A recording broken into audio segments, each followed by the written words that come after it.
സിന്ധു നദീജല കരാർ മരവിപ്പിച്ച ശേഷമുള്ള സാഹചര്യം വിലയിരുത്താൻ കേന്ദ്ര ആഭ്യന്തരമന്ത്രി അമിത്ഷായുടെ അധ്യക്ഷതയിൽ ഇന്ന് ഉന്നതതല യോഗം ചേർന്നു.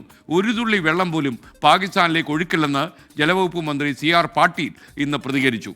ഇസ്രായേൽ അംബാസഡർ റൂവൻ ആസർ വിദേശകാര്യമന്ത്രി S. ജയശങ്കറുമായി ഇന്ന് കൂടിക്കാഴ്ച നടത്തി. അതിർത്തി കടന്നുള്ള ഭീകരതയെ ചെറുക്കുന്നതിൽ ഇസ്രായേലിൻ്റെ സർവ്വ പിന്തുണയും ഇന്ത്യക്കുണ്ടാകുമെന്ന് അദ്ദേഹം അറിയിച്ചു. ശ്രീനാഥ് ചന്ദ്രൻ ഡൽഹിയിൽ നിന്ന് കൂടുതൽ വിവരങ്ങൾ നൽകും. ശ്രീനാഥ്, ശരിക്കും യഥാർത്ഥത്തിൽ ഈ നദീജല കരാർ മരവിപ്പിക്കുന്നു എന്നുള്ള വാർത്ത പാകിസ്ഥാൻ ഒരു ഞെട്ടലോടെ തന്നെയാണ് കേട്ടിട്ടുള്ളത്. കാരണം അവിടുത്തെ എത്രയോ കോടി കർഷകർ അവലംബിക്കുന്ന വെള്ളമാണ് സിന്ധു നദീജലം. അപ്പോൾ ഇങ്ങനെ ഒരു തുള്ളി വെള്ളം പോലും കൊടുക്കില്ല എന്നൊരു തീരുമാനം കൂടി എടുത്താൽ പാകിസ്ഥാൻ അതുണ്ടാക്കുന്ന സമ്മർദ്ദം ചില്ലറയായിരിക്കില്ല. വിവരങ്ങൾ.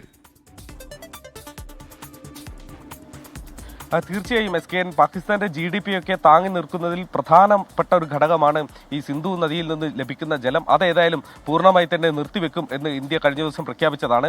അതോടനുബന്ധിച്ചാണ് ഇന്നിപ്പോൾ ആഭ്യന്തരമന്ത്രി അമിത്ഷായുടെ അധ്യക്ഷതയിൽ ഒരു യോഗം ചേർന്നത്. ആ യോഗത്തിലേക്ക് CR പാട്ടീൽ ജലവകുപ്പ് മന്ത്രി ഉണ്ടായിരുന്നു, ഒപ്പം വിദേശകാര്യമന്ത്രി S. ജയശങ്കർ ഉണ്ടായിരുന്നു.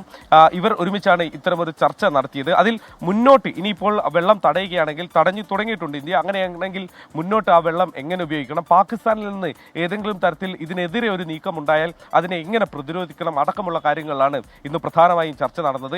ഈ ചർച്ചയ്ക്ക് ശേഷം CR പാട്ടീൽ മാധ്യമങ്ങളോട് സംസാരിച്ചിട്ടുണ്ട്. അദ്ദേഹം പറയുന്നത് ഒരു തുള്ളി വെള്ളം പോലും പാകിസ്ഥാന് കൊടുക്കാതിരിക്കാനുള്ള നടപടിയാണ് ഞങ്ങൾ സ്വീകരിക്കാൻ പോകുന്നത്. അതിൽ ഹ്രസ്വകാല ദീർഘകാല മെഷേഴ്സ് നടപടികൾ ഉണ്ടാകും എന്ന് അദ്ദേഹം പറയുന്നു. അതേക്കുറിച്ചുള്ള ആലോചനകളാണ് ഇപ്പോൾ നടന്നിരിക്കുന്നത്. കനാലുകളും മറ്റും ഉപയോഗിച്ച് വെള്ളം ഇന്ത്യയിലേക്ക് തന്നെ വഴിതിരിച്ചു വിടുകയും ഇന്ത്യയിൽ അത് എങ്ങനെയൊക്കെ ഉപയോഗപ്പെടുത്താം എന്ന കാര്യങ്ങളിലൊക്കെ തന്നെയാണ് ഇന്ന് പ്രധാനമായും ചർച്ച നടത്തി. ഇതിന്റെ ഒരു തുടർ ചർച്ചകളും നീക്കങ്ങളും ഒക്കെ ഇനിയും മുന്നോട്ട് നടക്കുക. ഏതായാലും ഈ കാര്യങ്ങളിലൊക്കെ അന്താരാഷ്ട്ര തലത്തിൽ ഒരു സമ്മർദ്ദം ഉണ്ടാക്കാൻ പാകിസ്ഥാൻ ശ്രമിക്കുന്നുണ്ട്.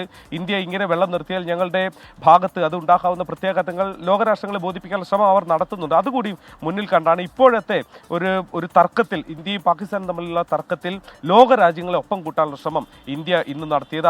അതിന്റെ സിഗ്നിഫിക്കൻ്റ് ആയ പ്രധാനപ്പെട്ട ചില ചർച്ചകളും നീക്കങ്ങളും ഒക്കെ ഇന്ന് നടന്നു.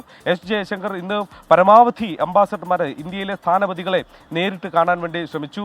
അർജന്റീനയുടെ മറ്റും സ്ഥാനപതികൾ അതിലുണ്ടായിരുന്നു. മാത്രമല്ല അമേരിക്ക കൂടി ഒരു പിന്തുണ, ഈ ഭീകരവാദത്തിനെതിരെ പിന്തുണ നൽകും എന്നറിയിച്ചു. മാത്രമല്ല ബ്രിട്ടന്റെ പ്രധാനമന്ത്രി ഇന്ന് വിളിച്ചു, നെതർലാൻഡ്സിന്റെ പ്രധാനമന്ത്രി ഇന്ന് നരേന്ദ്രമോദിയെ വിളിച്ചു. ഭീകരവാദത്തിനെതിരായ പ്രവർത്തനങ്ങളിൽ ഒപ്പം നിൽക്കുമെന്നും പുൽവാമയിൽ ഉണ്ടായ ഭീകരാക്രമണത്തിന്റെ നടുക്കം, അതിന്റെ ഒരു അനുശോചനം, മരിച്ച ആളുകളുടെ പേരിൽ അനുശോചനമൊക്കെ പ്രധാനമന്ത്രിമാർ രേഖപ്പെടുത്തുന്നു. അങ്ങനെ ഈ വിഷയങ്ങളിൽ, ഈ തർക്കങ്ങളിലൊക്കെ ഇന്ത്യ എടുക്കുന്ന നിലപാടുകളിലൊക്കെ ലോകത്തിന്റെ പിന്തുണ, ലോകത്തിലെ പ്രധാനപ്പെട്ട രാജ്യങ്ങളുടെ പിന്തുണ ഉറപ്പാക്കാനുള്ള ശ്രമമാണ് യഥാർത്ഥത്തിൽ ഇന്ന് ഇന്ത്യ നടത്തിയത്. ഒപ്പം തന്നെ ഇന്ത്യയുടെ BSF ജവാൻ ഒരാൾ ഇപ്പോൾ പാകിസ്ഥാന്റെ കൈവശമുണ്ട്. 48 മണിക്കൂർ സമയം കഴിയുന്നു.